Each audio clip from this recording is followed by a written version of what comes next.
Thank you, Gus. Members of the media, thank you very much for coming here today.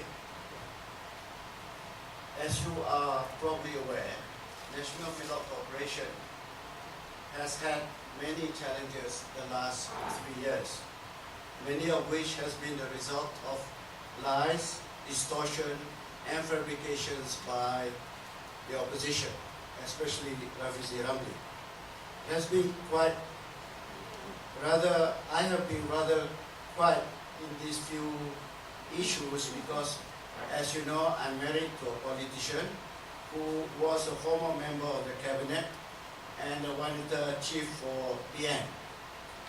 Now that my wife is being cleared by the MACC on her involvement in the procurement of the project and the government loan, I'm able to respond to the questions that was raised for the last several years.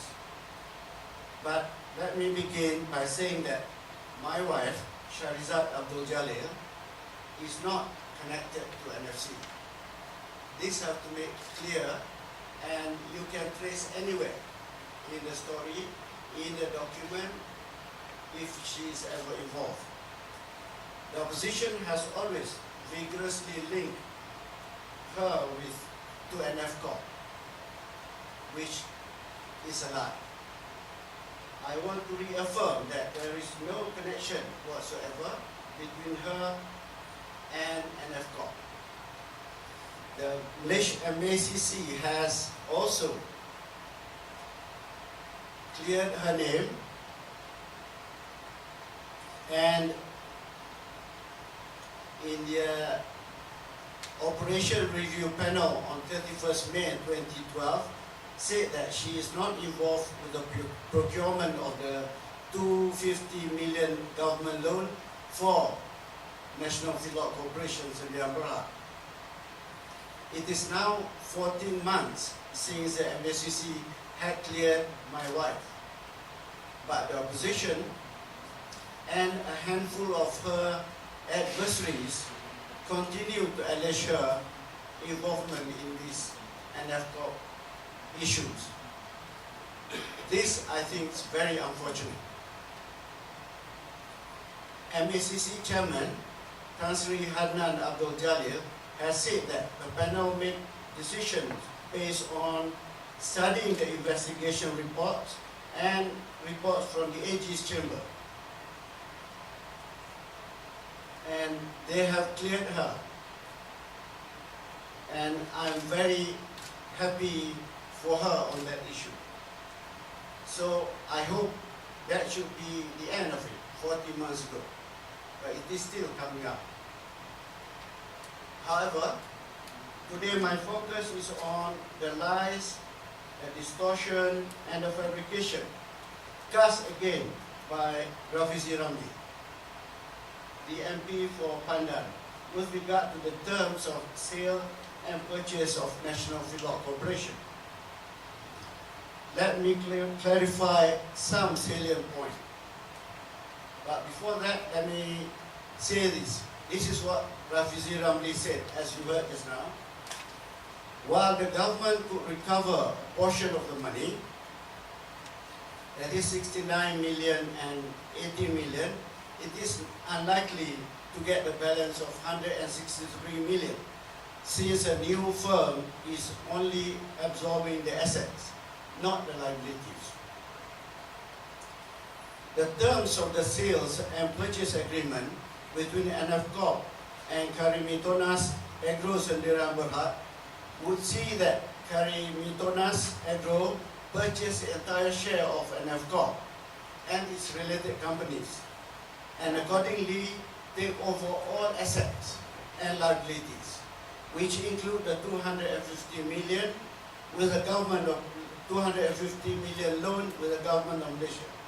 This is the spirit and the basis of the SPA.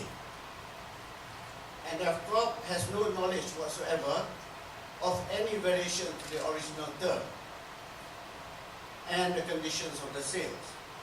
And neither has the buyer informed us anything contrary to it. As Dr. Salleh mentioned earlier. I'm just going to carry on what he has just said.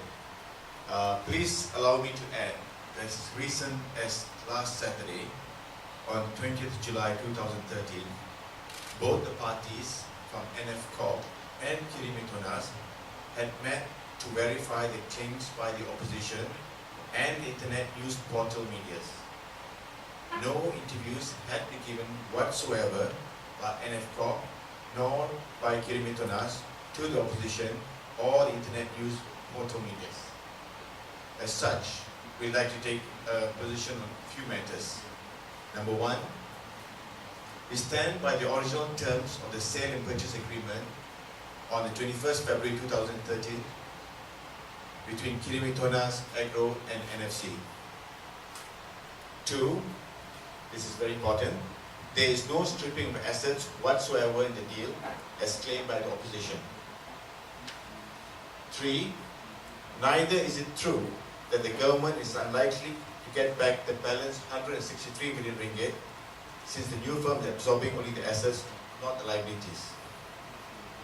Four, part and parcel of the sale agreement with Kirimitonas is that Kirimitonas will acquire the assets and liabilities of Nfcorp, which includes the loan of 250 million ringgit. Also, I would like to draw your attention to the Business Times story dated 23rd April 2013, where the chairman of Kirimitonas Agro, Datuk Nik Abdul Majid, was quoted to having said, "That's why our auditor allowed us to take the assets and liabilities of Nfcorp, since the loan repayments are up to date and will continue its repayments. This is a very commercially viable project." So I think based on this, it's very clear that the purchase or the sale of NFC is with both its assets and liabilities, in particular the liabilities of the 250 million go out by all these oppositions, and then we are acting for NFC, just to be characterized, which is Shafi and Co. Also acting for NFC on this matter. When the misleading news broke out, Malaysia, the title which is Malaysia Japan ventures to run NFC but not to take its RM 250 million debt, published 9 July 2013 by Jahaba Sadiq editor, Malaysian Insider. Lawyers acting for Nfcorp, Shafi and Co. had written to the editor and Malaysian Insider to seek clarification. In reply, they maintained that there are no factual error in the news. As a result, we have advised our clients to initiate legal proceedings, which is in due course. Then, Free Malaysia Today had also published similar statements given by MP for Pandan Mohamad Rafizi Ramli at a news conference on the same date, 9 July 2013. As a result, letters of demand dated 16 July 2013 had been issued to both parties. Until today, only Free Malaysia Today has responded. We have our client standing instructions after the lapse of stipulated time for them to comply with the letter of demand to commence legal proceedings. Actually, when the first news broke out, which is by Malaysian Insider, NFC is being reasonable to these people by writing a letter to them. It's not a demand letter, it's only a clarification letter for them to clarify on the who's the sources that provide this info, saying that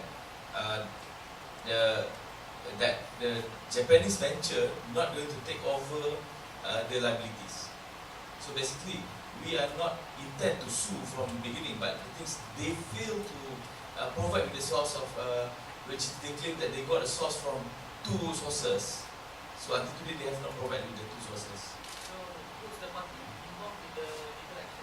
The parties is involved in litigation. The first letter was sent to the editor of Malaysian Insider, which is Jabbar Sadiq, and also the Malaysian Insider Sdn Bhd. How about Free Malaysia Today and Free Malaysia Today, a letter of demand has been issued against the owner of Free Malaysia Today, and also Mohamad Rafizi Ramli, who's the MP of Pandan. so three parties? No, it's going to be two suits. which is two different suits. Because why? That's what we have to decide on the amount. So basically, we offer to Rafizi Ramli and also Free Malaysia today to give an offer how much damages we got to How pay. about the first one? It's the same. It's the same.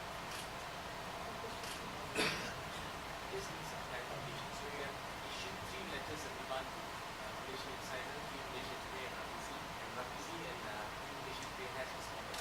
Yes. No, Rafizi has not responded. Rafizi is not responding. Free Malaysia Today has responded. Basically, There are only 2 letters of demand that have gone out. Okay, the 2 letters of demand are to Rafizi Ramli and Free Malaysia Today. Only Free Malaysia Today has responded.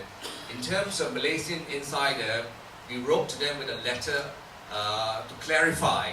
It's a clarification letter, and they've only recently responded to the clarification. Perhaps Wan Charizal can explain the clarification. Okay, basically in our letter, for Nation Insider to clarify, we asked them to clarify, to provide us with the sources, which is sources of saying that Japan Venture is not going to take over the liabilities. So in reply, basically they say that they claim that there are no factual error in their news, and also they don't want to provide the sources. So nothing much we can do. So we have to file a suit for them to justify in court. so suit is you haven't. This is you must remember that this is 2 different suits. So basically, it's for if we are proceeding with the initiate legal proceeding against Jabbar Sadiq and Malaysia Sadiq, is a different suit with Rafizi Ramli and also Free Malaysia Today. So have you already filed a suit against Malaysia? No, as I said, the letter of demand has not expired. There's still time of 7 days. So upon expiry, then we have to advise our client whether to proceed with the next step, which is to file summons. But then for the first suit, you have received the letter. We have received a clarification letter. Now the next instruction is to issue a letter of demand. Or letter of demand. Yeah. So when did you issue the letter of demand to Malaysia Insider? I haven't, but I believe it's in due course we will issue.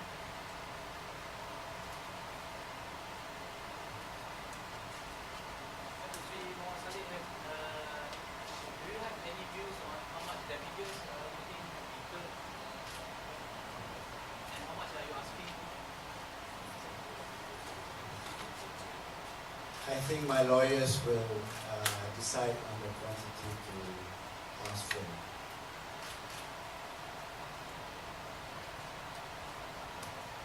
Just to inform, with the recent amendment to our rules of court, when we file summons, we're not supposed to put the amount that we are claiming for. So basically, it's for court to decide how much based on the evidence.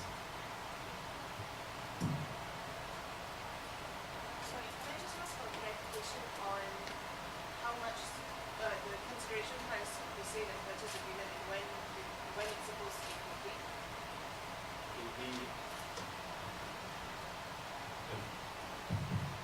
The sale purchase agreement is a conditional agreement between us and Japanese, and the conditions is subject to the